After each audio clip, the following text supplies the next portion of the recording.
بسم اللہ الرحمن الرحیم۔ تفسیر عزیزی شاہ عبدالعزیز محدث دہلوی کی تفسیر کی 17ویں قسط پیش خدمت ہے۔ دیگر حسیات کا بیان چل رہا ہے۔ اگر کسی شخص کو کسی ایسی غذا کی خواہش ہو جو اس کے ان پانچوں حواس سے دور اور غائب ہو، تو اس کو پانے کے لیے اسے دوسرے انسانوں کے ساتھ حروف کو ترتیب دے کر بات کرنے کی طاقت و سمجھ عطا کی گئی۔ پھر یہ سلسلہ اور آگے بڑھا اور حیوان کو ایک قوت خیال کی دی گئی جس کے ذریعے وہ اوپر ذکر کی گئی تمام طاقتوں کی اکٹھے ہو کر کی گئی دریافت کا ایک خاکہ ذہن میں لا سکے اور ضرورت کے وقت اس کی خواہش کر سکے۔ مثلا سنترے کی مٹھاس، اس کا پیلا رنگ اور اس کی خوشبو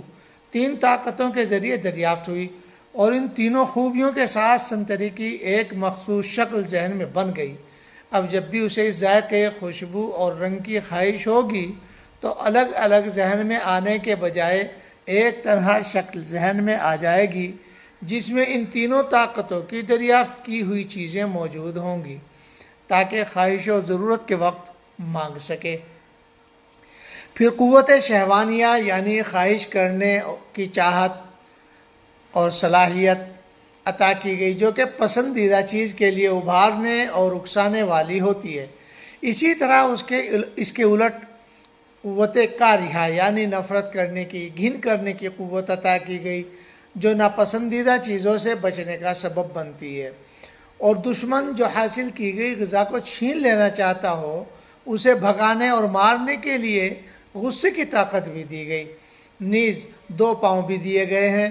اور یہ اس لیے دیے گئے ہیں تاکہ حاجت کے وقت منزل کی جانب چلنے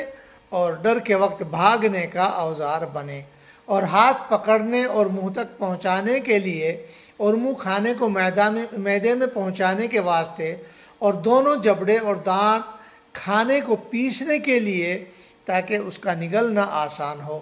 زبان کھانے کو منہ میں چلانے پھرانے، اس کا مزہ چکھنے اور ضرورت کے وقت مانگنے کو اس کا نام لینے، اور لعاب یعنی تھوک، منہ کا پانی، اسے گوندھنے کے لیے، اور مری یعنی مرکنی ہڈی جو گلے سے معدے تک جاتی ہے،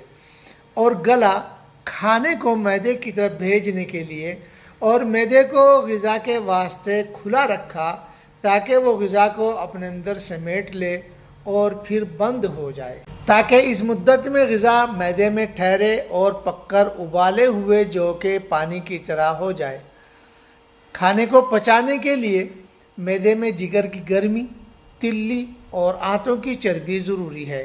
یہ اعضاء بھی اسے عطا کیے گئے۔ نیز یہ اعضاء اس لیے بھی دیے گئے ہیں کہ کھانا پہلی مرتبہ پکنے یا ہضم ہونے کے بعد جیلی کی شکل اختیار کر کے آنتوں کی پائپ لائن سے گزرتے ہوئے جگر میں جاتا ہے، اور وہاں جا کر دوبارہ جوش کھا کر خون بن جاتا ہے۔ اس ابال کی گرمی سے اس کا ایک حصہ میل کی شکل میں سودا بنتا ہے یعنی بلغم، جسے تلی جذب کر لیتی ہے۔ کچھ حصہ جھاگ کی صورت میں صفرا یعنی تیزاب جسے پت کہتے ہیں وہ بنتا ہے، جسے پتا لبلبا سوکھ لیتا ہے۔ اس عمل سے گزرنے کے بعد بھی خون کے اندر پتلا پن باقی رہتا ہے، ابھی پمپ کرنے کی ضرورت ہوتی ہے۔ اس کام کے واسطے دو گردے لگائے گئے ہیں تاکہ اس سے فالتو پانی کو چھان کر چوس لیں۔ اب جب کہ یہ خون بدن کو طاقت دینے کے قابل اور تیار ہو گیا ہے تو اب ضروری ہے کہ اسے پورے بدن میں تقسیم کیا جائے اور پہنچایا جائے۔ اس کام کے لیے رگوں کی پائپ لائن بچھائی گئی۔ بڑی رگوں سے لے کر بالوں میں موجود چھوٹی رگوں تک یہ خون پہنچایا گیا۔ پہلی بار جب غذا کو معدے نے ہضم کیا تھا تو اس کا فضلہ بچ گیا تھا۔ یہ کچرا اگر معدے کے اندر ہی رک جائے تو ان گنت بیماریوں کا سبب بن جائے گا، لہٰذا اس فضلے کو انتڑیوں میں ڈال دیا گیا۔ اب پتے کو ضرورت کے مطابق حرکت دی اور اس کا منہ کھولا تاکہ سفرا کا ایک حصہ آنتوں میں بھیجے اور وہ آنتوں میں گرمی پیدا کرے تاکہ اس فضلے کو دور کرنے کی حاجت پیدا ہو۔ چونکہ بدن ہر وقت غذا کو گلانے اور تحلیل کرنے میں لگا رہتا ہے، اس لیے لازمی طور پر وہ سودا جو تلی نے جذب کر لیا تھا اس میں کچھ کھٹاس اور روک پیدا ہو گئی تھی۔ اس میں سے کچھ حصہ دوبارہ معدے تک لایا گیا تاکہ خواہش بیدار ہو اور طبیعت پھر سے غذا مانگنے لگے، اور گردے نے جو پانی اپنے اندر سوکھ لیا تھا اس میں سے اپنی ضرورت کے مطابق رکھ کر باقی مثانے کی طرف چلتا کر دیا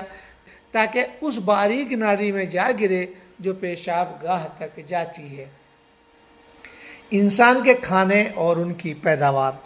آدمی کو کھانے کے اناجوں کے تعلق سے بہت سی چیزوں کی ضرورت ہوتی ہے۔ ان میں سے ایک بیج کا محفوظ رکھنا بھی ہے کہ اگر بیج برباد ہو جائے تو آدمی کو بھوکا رہنا پڑے۔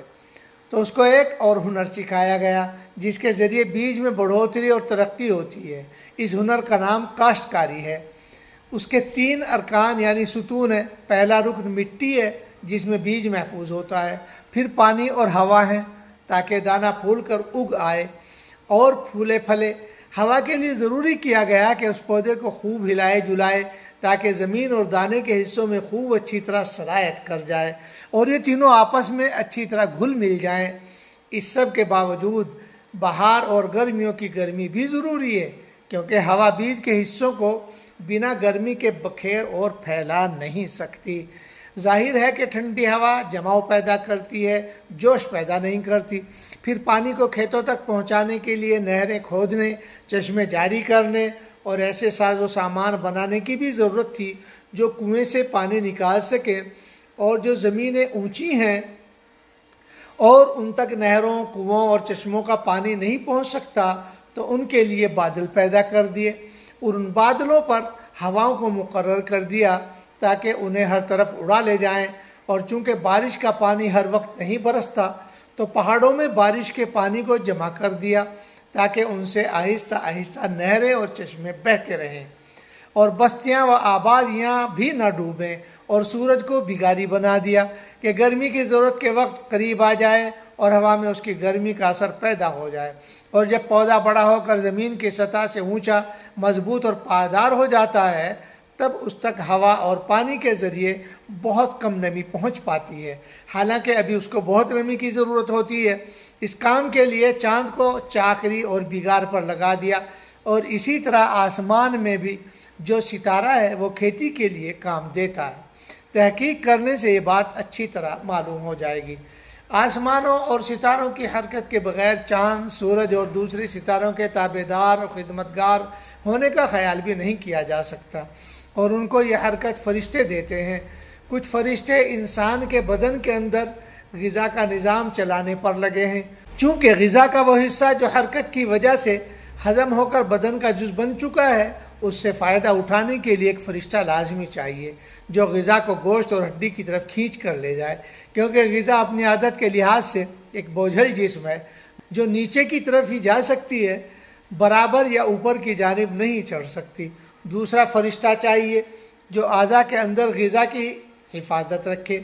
پھر تیسرا بھی ہو جو اس غذا سے خون کو الگ نکالے، پھر چوتھا فرشتہ چاہیے جو گوشت اور ہڈی کی صورت بنائے، پانچواں بھی ہونا چاہیے جو پاخانے کو دور کرے، باہر کرے، چھٹا بھی ہو جو ایک چیز کو اس جیسی دوسری چیز میں ملا کر ایک جان کر دے، اور ساتواں جو مقداروں کو درست رکھے تاکہ بدن کے کچھ حصے میں اونچ نیچ پیدا نہ ہو۔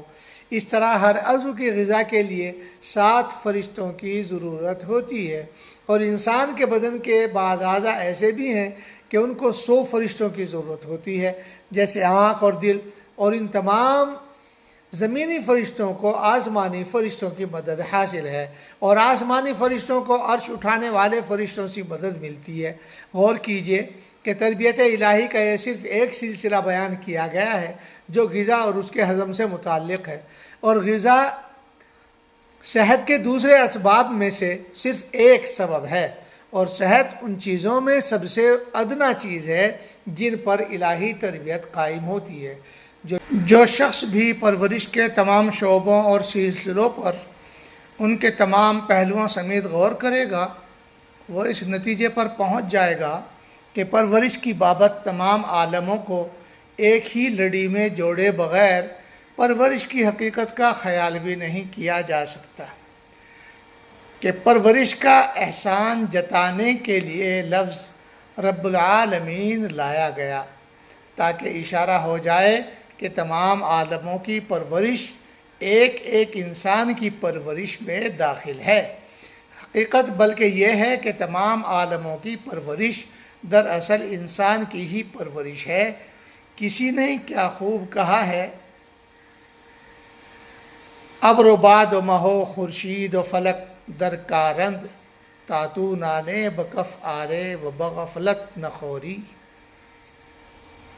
ہما از بہر تو سرگشتہ و فرما بردار، شرط انصاف نباشد کہ تو فرمان نبری۔